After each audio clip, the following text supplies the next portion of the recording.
What's good, Budget Buds? We're back at it again. This is going to be part 22 in our Seed to Harvest series.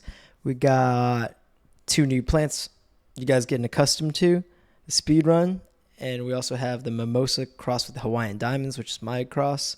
Then we have the Blueberry Cupcakes, which you've seen and loved, and then there's Violet Vortex. So those two will be finishing out pretty soon, and hopefully we don't run into problems with it. But let's get into the video.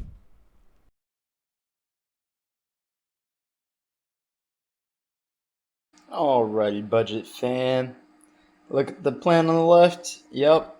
Remember how yellow and sad she looked? The transplant and the CalMag foliar spray did wonders for her. That is the Speedrun Seeds mystery bean.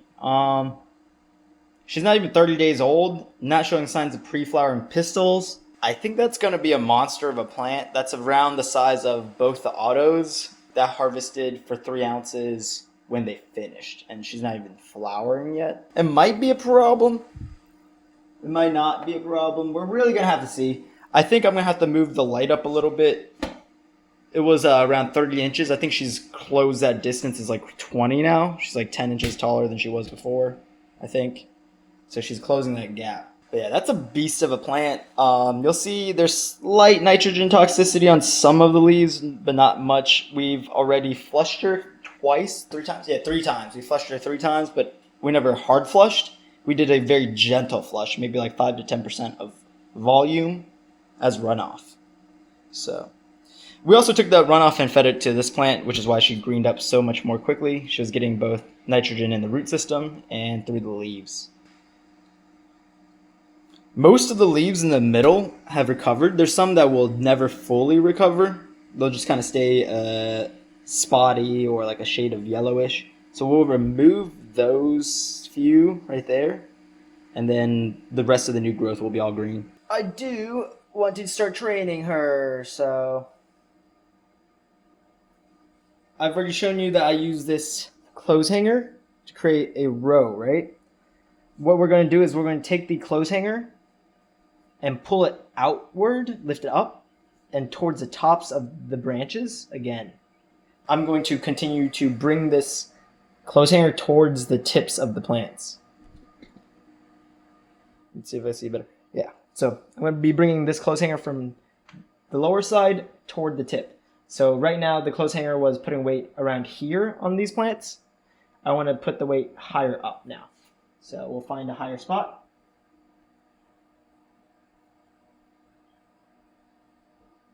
There we are. So we're going to continue to do this a few more times, and eventually I'll do probably something like over here. Let's see, where's my clothes hangers? Let me grab a clothes hanger real quick. I have a clothes hanger here. I could either do the flat lay down trick. I just lay it on top of the plants, kind of like this. However, you want acts kind of like a trellis. By doing this, you're applying weight onto the branches rather than just bending them. I found that if you were to bend the branches, first of all, they recover much faster, but they don't get as strong. When you apply a constant weight onto these branches over time, they get much stronger than if you apply a bend. So it's like, how I imagine is if you're at a gym, it's if you're taking a weight and holding it out in front of you for like extended periods of time.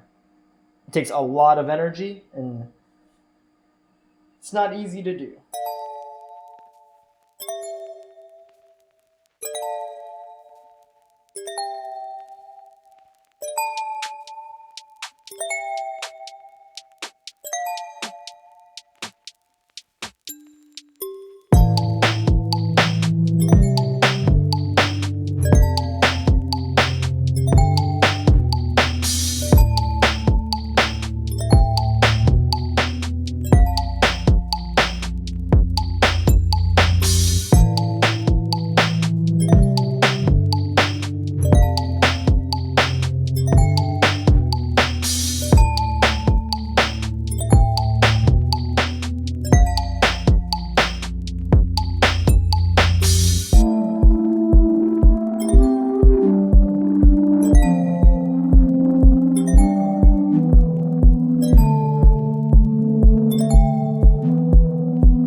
Good morning, budget buds and budget fam. It's one more day later. It is May 1st. Wow. So yesterday we trained this plant. Before the lights went out, I turned the plant so this side was facing towards us, and this side was facing over there, and this side was facing in the back. I know she looks like a completely different plant now. She's all perked up. The main point of doing that was so we could get some growth on these right there. Those inner bud sites down there. We're trying to get some growth on those so that we can fill up the inner canopy in the middle. And once the middle's filled up, we already know the outside's filled up. So she'll maintain that shape. She's kind of lopsided right now. Let's see if I can show you. Yep, she's kind of lopsided. So I'm going to show you the Coke can today. I told you I was going to show you the Coke can yesterday, and I'm going to show you the Coke can method. Alrighty, friends. I rotated the plant real quick. From up top, you can see those are all the bud sites. Now this side's a little bit taller than the back side, so I need to lower her in order for it to be flat, and I'm looking for something more like that. Instead of constantly pulling down on this little clothes hanger all the time, we can use a Coke can. Yep, simple Coke, back to save us again. Warren Buffett's right. Bam. Alrighty. So you do something like that, and you'll have her dangle, which applies a bit of weight to the plant and strengthens the stem, but mainly it's going to cause all these to bush out. If I continue to feed her and treat her properly, she would destroy a 2x4. For sure. So we're going to have to figure out what to do about that. As I flatten a few more of these out, I might have to flatten her out through this loop. I'm going to feed her through that in a little bit. I'll mainly be able to show you the Coke can. So normally the Coke can, if you don't know exactly what weight you want, you'd fill it up about a third or less, and then you try that, and then you slowly add water if you wanted to weigh it down more. So there's like a little side of water if I needed to weigh it down, but I guessed properly this time, and she's nice and weighed down. I'm going to show you some more of the training that I'm going to do, because you see how the bunch of them are all grouped up on the left side of the clothes hanger? I can move them outward to the right a little bit, and because I'm using a felt hanger, it'll kind of cling on. See that? So anywhere I place the branch, it'll kind of stay based on the friction of this velvet. If you're using a plastic hanger, it's sometimes a little bit harder to put them exactly where you want them, but it's even better than a trellis in exactly placing it where you want it, because of the friction on the velvet allows you to like really precisely manipulate it. If I wanted to like slightly 1 inch to the right, I can. 1 inch to the right, I can. You can't really do that in a trellis. It's like more like a rough estimation. With these velvet though, if I want to move this little branch 1 inch to the left, I can. 1 inch, and it'll stay there. If I want to move 1 inch to the right, I can, and it'll stay there. And that's an easy way for you to separate the branches, because what we're doing is going to require a lot more space than what I currently have, I think. This girl will bush out past this tent if I let her. So I don't know if we're going to really want to do that. Do another little bit of lowering. So I showed you I placed this directly on top of the plant, like so. And it kind of creates a trellis-like effect, where you don't get as much precision, but it'll lean these out. There are not enough branches out there to create a giant row yet. There's only 1 or 2 or 3, maybe 3. I could probably do 3 on that side. Alrighty, let's take this old hanger that was already used for a while, and we're going to work on this corner right in the corner, right there. Just place it right back on them.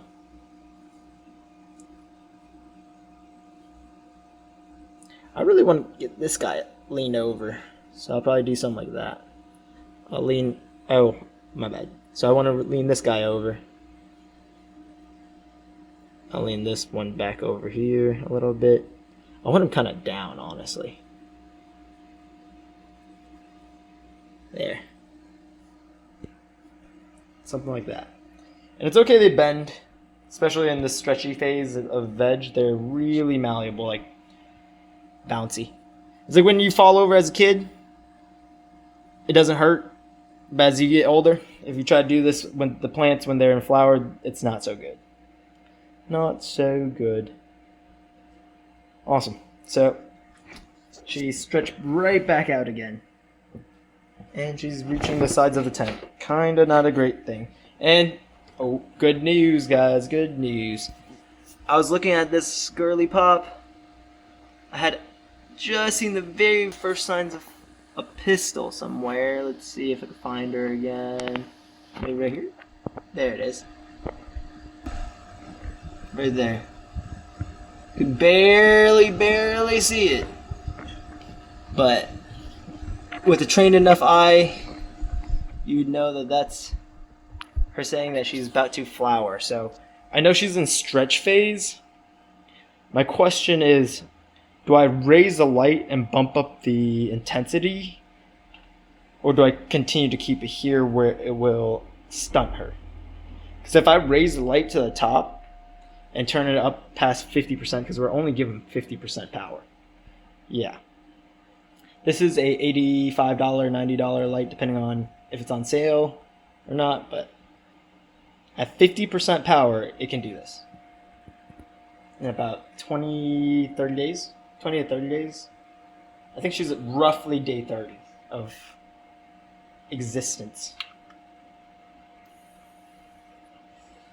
So, as a 30-day plant from Speedrun, that's pretty average.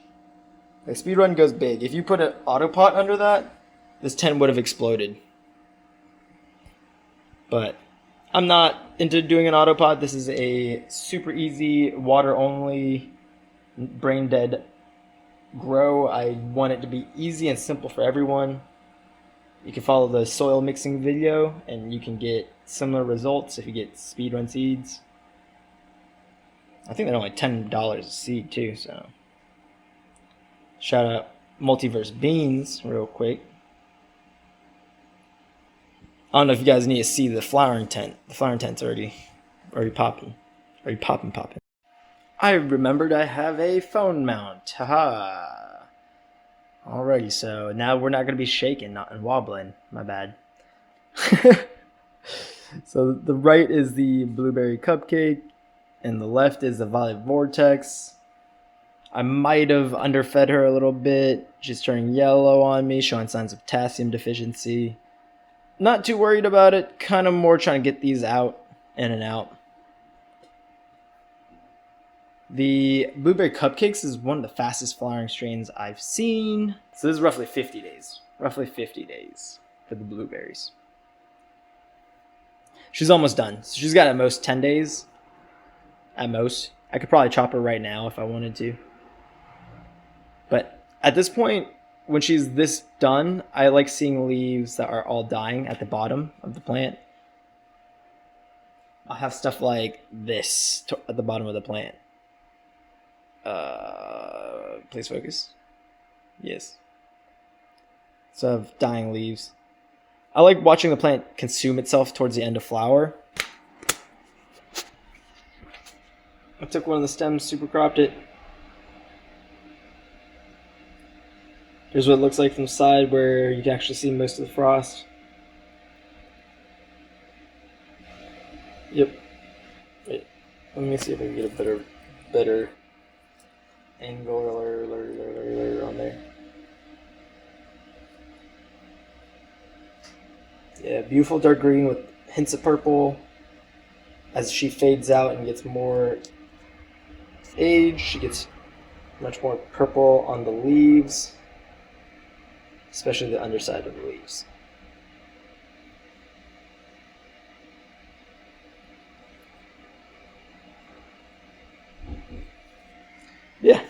So sometimes I super crop just to, A, I like seeing the plant sideways.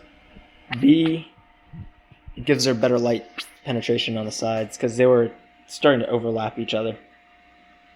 And I don't want my plants to be touching too much. Yeah, the Violet Vortex is showing slight signs of deficiency. So you'll see that's showing signs of potassium deficiency. So that's the main problem right now we're facing. She needs a little potassium, which is why she's not bulking up. So these buds, when you give them the correct amount of potassium, they'll really, really bulk up. So I'm going to have to... There's a few options. First, I don't think Violet Vortex likes the light. So I could lower her back down, which will slow bud development, but let her catch up with the amount of nutrients that are in the soil. Or I could start pumping her full of some humic acid and some kelp. And I think I'm going to go with the second option so that she finishes out rather than taking a very long time and possibly getting like rot and other things. But both are fabulous plants. Both are good plants. Obviously, I like the blueberry cupcake's structure better. She barely has anything for me to trim, which is what I'm aiming for. I hate trimming. So if it's not mostly bud, I don't want it. But that's about it, guys. Saw those. Saw the babies. Well, I don't know if they're babies anymore. But all right, I'll see you guys.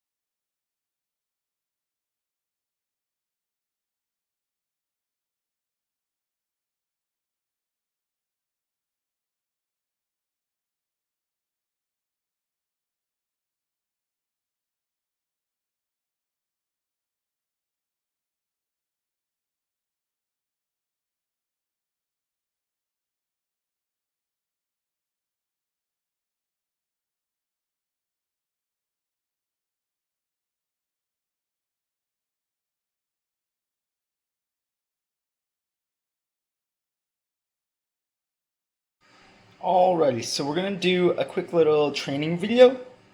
We're going to be training the Speedrun Seeds Mystery Bead. How we're going to do that is we're going to be bending the top over. This is the topmost part of the plant. In order to redistribute growth hormones, we're going to be bending her over. Attempt not to break the stem. We're trying to not break the stem, but we're trying to get her to fall over onto the side. Something like that. I'm going to go grab a clothes hanger. I'll be right back. Alrighty. So without using a clothes hanger, this plant would bounce right back. That top right there would come right back up in probably a couple hours, if I'm going to be honest. But we have this clothes hanger here. What I like to use clothes hangers for is you can use them for propping the tent open. If you shove one of these in the corner, it'll keep the tent open. Because as you have air, an inline fan going, the tents tend to suck in on themselves. A lot of people don't open up this little vent at the bottom of their tent. If you open that up, it will cause your tent to not suck in as much. But that's besides the point. Why we're using this clothes hanger is to weigh down the top. I will go not on the very top node, not the second most node, but right in between the third and the second is generally where I want to go. Depending on the size of the top and the development, whatnot. A few factors, but you want to generally aim in between there, if possible. And that way, it will hold down the top indefinitely.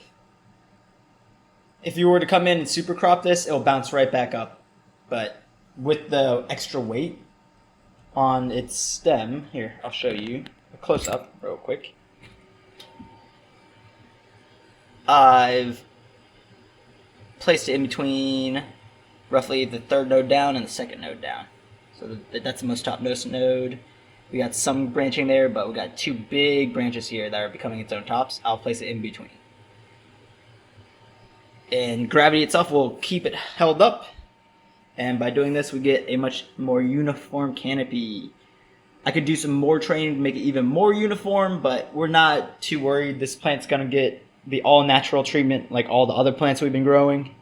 I don't like to defoliate as much, just so you guys can follow along and feel like you've done something similar, or you don't have to put in as much work, because we're not only saving money, we're also saving time, which is why we run clothes hangers instead of trellises. It's why we run auto pots and autos, or fabric pots with autos. That's why we use peat pots to stunt those autos, and that's probably why we're going to chop those soon too. We're just trying to churn through genetics and really find something unique so we can give it to the subs and the people. Because one day we're going to be giving these genetics away. We'll be offering these genetics to everybody who's a sub, either for free or really cheap. Like, I'm talking like a couple bucks a seed, like $2 to $3 a seed. Ideally. That'll be the plan. But I hope you guys enjoyed. I'll see you guys next time. Right now we're facing some issues. I have to comb through every single one of these nuggets to make sure that there's not any signs of mold. And it's a little hard with the specific strain because it's so frosty and so wet and sticky. I found one single nugget with a little tiny bit of what looked like mold. I picked it apart, killed it, removed it, and threw it away. But we're gonna err on the side of caution, and when we chop this plant, well, we're chopping her today. We have to chop this plant today in case this girl tries to spread it over. So this girl is coming down today. A little bit sad, I know. We could have pushed her further and got her much more bulky, thick, maybe a little more frosty, who knows. But we're chopping her anyways. She's going to either... Well, first things first. Mold spores are killed by UV. So if I had a UV light in here and this wasn't a budget grow, it would definitely decrease the chance of me getting mold. And it would be killing all the spores passively. Wouldn't end up being a problem. But right now, I'm freaking out. Every single time I see a nugget, I have to make sure that those trichomes aren't mold. And it could happen anywhere, really. So it's a little bit difficult to tell because this strain's so frosty all over. Like, if it wasn't frosted on every single leaf, it probably would be easier to tell. But not a big deal now. Not a big deal now. Plan is to... I'm going to do a bud washing. So I've never bud washed before, but I thought that this would be a good opportunity to showcase something new. First things first is I'm going to try to take her outside, give her some UV light, some sunlight, and then we're going to harvest this plant separately while this girl's outside so we're not moving spores around. Real quick, I'm going to emphasize the importance of having adequate airflow in the tent. It's really important to have inline fan if you're growing a bunch of bud and there's high humidity and high temps. All right, they're playing the outro music, so I'll see you buds next time on Budget Buds.